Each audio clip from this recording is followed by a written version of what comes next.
Wow. Oh, la maniabilité, elle est vraiment top, hein.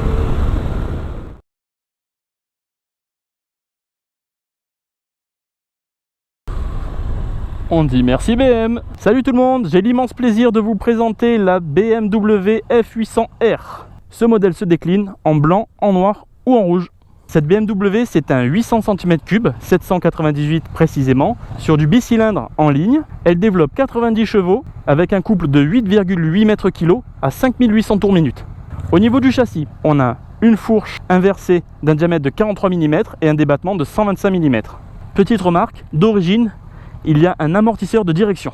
En freinage, double disque 320 mm avec étrier Brembo 4 pistons. Durite Avia d'origine, s'il vous plaît. ABS d'origine, bien sûr. Pour l'arrière, nous avons un amortisseur monobras décentré d'un débattement de 125 mm. Le frein arrière a un disque de 265 mm freiné par un étrier Brembo simple piston. Cette machine pèse 202 kg en ordre de marche. Il y a le réservoir de 15 litres qui se situe à l'arrière sous la selle pour un équilibrage des masses. La hauteur de selle est à 790, donc pas très haute. C'est un peu dommage pour le phare avant, il n'y a aucune diode, ce n'est que des ampoules. On retrouve les clignots avant et arrière en LED. Par contre, on a le feu arrière à LED. Maintenant le guidon. En extérieur total, il est à 82 et le bout des poignets est à 74. En hauteur, il est grosso merdo à 103. Le tableau de bord. Le compteur, je le trouve un petit peu loin, mais au moins on a l'information qui tombe vraiment sous les yeux facilement. On a un embrayage à câble, un accélérateur électronique avec les poignées chauffantes, un frein qui tombe vraiment bien sous les doigts, très bien travaillé d'ailleurs le levier, il tombe vraiment naturellement sous les doigts. Le petit sigle BMW sur la potence, c'est pas mal du tout. Au niveau du compteur, on a le compte-tours en bas, le compteur en haut, ce qui fait un petit peu spécial au début, mais on s'y habitue vite. À droite, nous avons un compteur digital avec l'heure, le kilométrage total, instantané, la température extérieure, la température moteur, le rapport de boîte engagé, le mode de conduite qui se décline en rain, donc pluie, road, donc route, ça va être le mode intermédiaire, pour finir sur le mode dynamique, donc sportif. Et nous avons la jauge d'essence à droite, que j'oublie pas. Sur la manette gauche, on a le traction control, on peut l'activer ou le désactiver, et on a 3 modes de réglage de suspension, souple, normal ou ferme.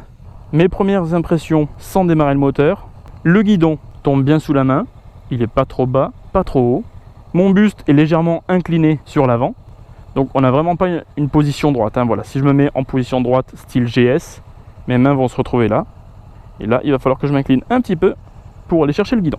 C'est normal, c'est un roadster. La selle est très ferme. J'ai l'impression d'être assis sur une planche, carrément une planche. Pas si étroite que ça. Mes 2 pieds touchent à plat par terre, mais vraiment plus petit qu'un m 73, ça va être compliqué. On remarquera ce petit détail. Comme le réservoir est à l'arrière, il n'y a pas la trappe.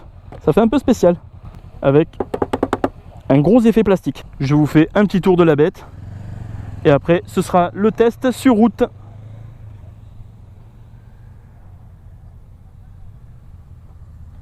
C'est parti. Je suis sur la piste de ma formation du permis, donc je vais tester un petit peu l'agilité de la moto lors de l'évitement.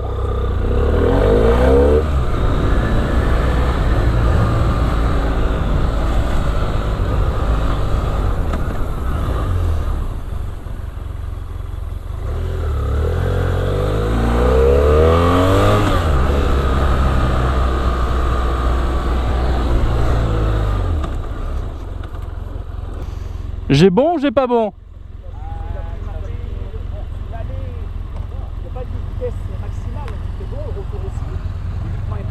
Par contre, je t'ai fait un slalom pour rien là. Non, c'est le parcours au demi-tour est un peu trop large. Il faut essayer de resserrer le virage. D'accord. Voilà. Oui chef, j'y travaillerai pour passer le permis. Voilà. Un jour je l'aurai. Ce serait bien de l'avoir le permis. Persévérance. Oui, persévérance.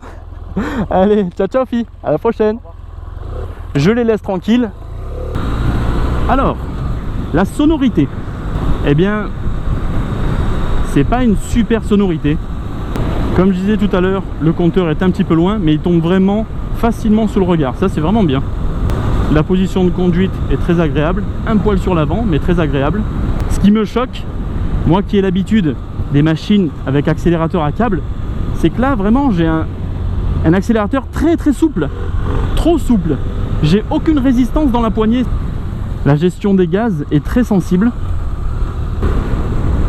Là je suis en 6e vitesse à 2000 tours, je réaccélère, ça vibre peu. Il y a pas mal de couples. La route est très calme ici, je vais en profiter pour faire un petit départ arrêté 0 à 100 en mode sport.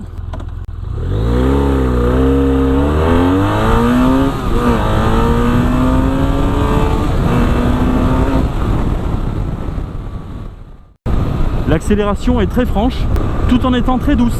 Il y a une douceur, une progressivité, c'est pas plus mal. Je vais le tester dans les autres modes pour voir. Je suis en mode pluie.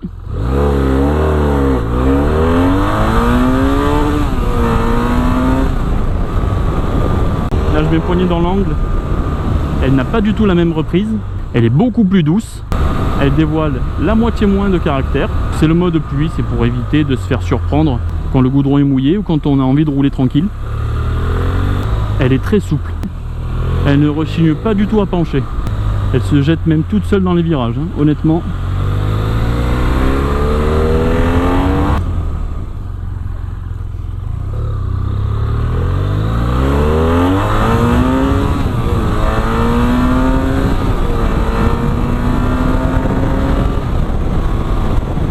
Sur les premiers rapports, lors des accélérations franches, le traction control s'active énormément.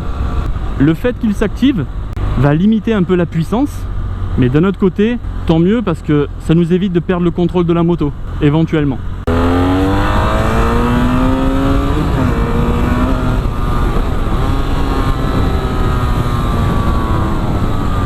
Franchement, il y a de quoi bien s'amuser quand même. C'est pas surpuissant, mais on reste quand même sur un 800, donc il y a du couple. Il y a de la longe, c'est un bicylindre.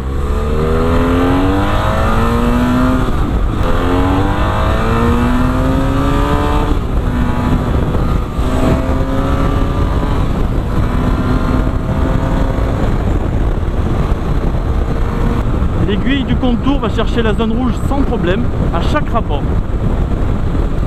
Je suis en 6e à 4000 tours à 100 km/h, poignée dans l'angle. Je déboîte et je passe à l'aise. Petite remarque que j'ai pu voir sur l'autoroute, la manette des gaz, je trouve qu'elle est très sensible au millimètre près. Lorsqu'on est un peu en fond d'accélérateur, je la trouve un peu sensible. Ça doit être la gestion électronique qui est ultra sensible. Comme je disais tout à l'heure, la moto a de la douceur dans son accélération, mais aussi du couple. Ce qui fait que pour la faire bouger, il va vraiment falloir arriver sur le fond de poignée pour qu'elle dévoile son vrai caractère. Elle passe d'un virage à l'autre avec beaucoup d'aisance. Elle est très rassurante, il n'y a aucune surprise. Ah, un semi!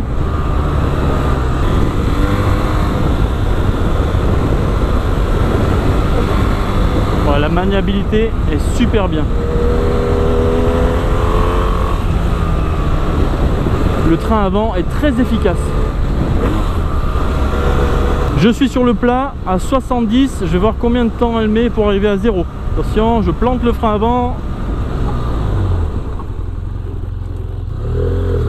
Le freinage Brembo est super efficace avec l'ABS qui se déclenche très facilement. J'ai pas du tout peur d'agripper les freins.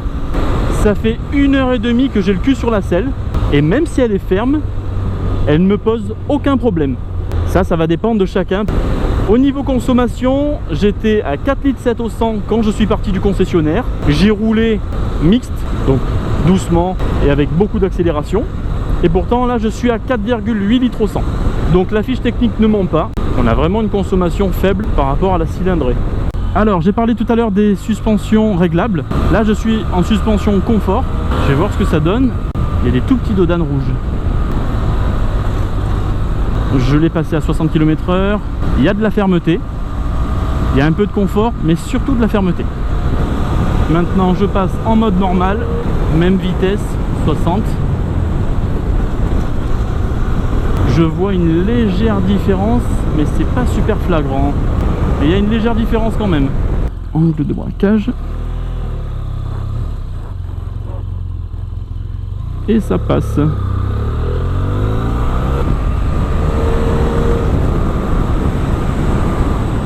Mode sport. Oh, ça y est, j'ai perdu quelque chose. Un os ou des cervicales, je sais pas bien, mais mode sport c'est super raide. Le mode confort finalement c'était bien. Allez, je ramène le bébé au bercail, mais d'abord je fais une petite conclusion. Tout d'abord, ce que j'ai aimé, la position, l'agilité, les suspensions réglables, la réactivité du châssis, la tenue de route. Ce que j'ai moins aimé, la raideur des suspensions, même en mode confort. Un petit peu trop raide. La manette d'accélérateur électronique, beaucoup trop sensible, à mon goût en tout cas. Sans oublier la sonorité, j'aime pas du tout. Ça c'est les goûts et les couleurs. La boîte de vitesse, tranche, assez raide. Et on dit merci qui? Merci BMW.